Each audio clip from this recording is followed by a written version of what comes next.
Hi everybody, thanks for joining us for Northern Ag TV. Well, I've got a fun feature story to share with you. This week I had the chance to moderate the Montana Wheat Barley Committee's March Madness event on campus in Bozeman. Now, this one didn't have anything to do with basketball. It was about research projects at MSU as graduate students had the opportunity to pitch their research for 5 minutes in a Shark Tank style competition where they were able to compete for cash prizes. You know, the research that happens at MSU is absolutely critical to Montana agriculture as farmers need varieties that are going to work here and address the challenges they face. We heard 19 different research projects that are happening at MSU. The winner of the Master's Student First Year competition, that went to Sergey O'Sullivan, who presented on CRISPR technology in plant breeding. We're using CRISPR-Cas9 technology as a way to achieve these new mutations within our gene plasm, because as breeders, our whole goal is to use these mutations and create better lines. If those mutations don't exist already,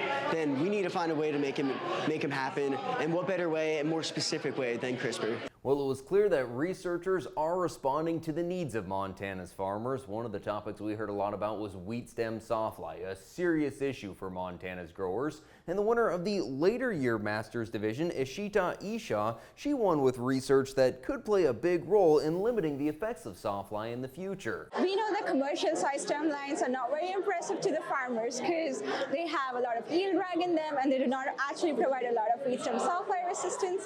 And to combat that, we actually found a new genetic source of the soy stem trait, and we're pretty sure we'll be able to integrate it into the breeding program by introducing CRISPR and plant genetic transformation technology, and for sure work to solve the wheat stem sawfly problem for the farmers. And in the PhD student division, Brandon Tillett was a repeat winner. He won the competition last year and won again this year with his research that looks at the optimal timing of floral development that actually resulted in a significant yield bump this year. I was able to run an experiment on just one of the 9 genes I'm targeting for edits. And that experiment created a difference in flowering time of 1.5 days. That 1.5 day flowering time difference led to a 7% difference in yield. We know that lines are not properly adapted to the timing of floral development necessary for the environment that we have in Montana today. So we will discover the right timing of floral development for yield stability. Montana Wheat Barley Committee Executive Director Kent Kuffner said the research that happens at MSU is critical to Montana's farming industry. That's why the Wheat Barley Committee gives more than $2 million in grants to MSU to try to help develop varieties that'll work for farmers. And Kent said the committee really enjoyed getting to talk with the graduate students, provide feedback and ask questions, and really invest in the future of research at MSU. It gives a chance for the Wheat and Barley Committee to meet and learn from the grad students that are going to become our future scientists.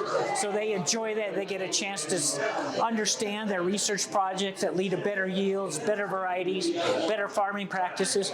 Maybe we can solve the wheat stem sawfly. They get to hear that directly from the young people that are working towards masters and PhDs. And it's really exciting. And frankly, our directors just enjoy the heck out of it. Well, thanks for joining us this morning. We'll be back to look at the markets right after this.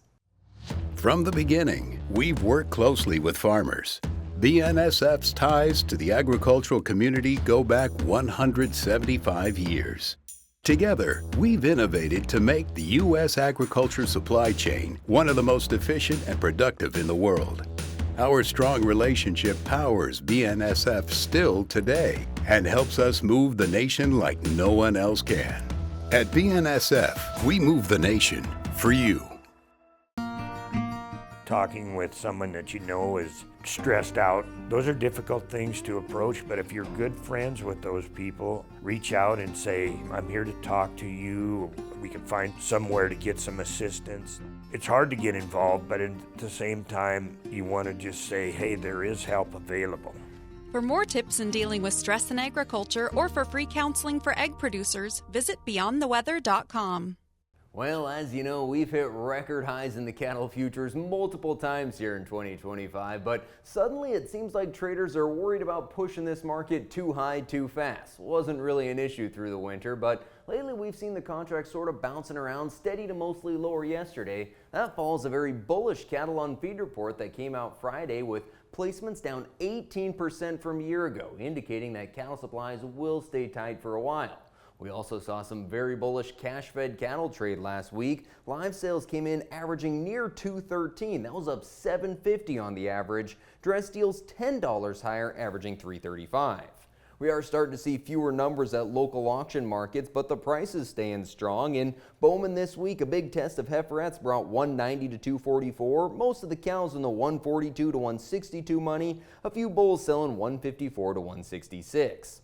In Torrington, the sale there was topped by bred heifers at 33 1/4, young bred cows 3,075 to 3,300, 5 to 8-year-olds $3,000 to 3,285, and the aged cows 2,650 to 2,910. And ongoing Black Sea peace talks have been a source of downward pressure in the wheat market lately, with reports that the U.S. agreed to help Russia boost exports of grain and fertilizer.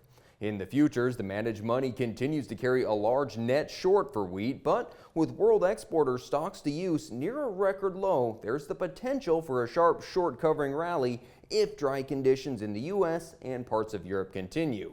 We closed Tuesday with September spring wheat at $6.20, winter wheat at $6 even. Thanks for joining us this morning. I'm Coulter Brown. Have a great day.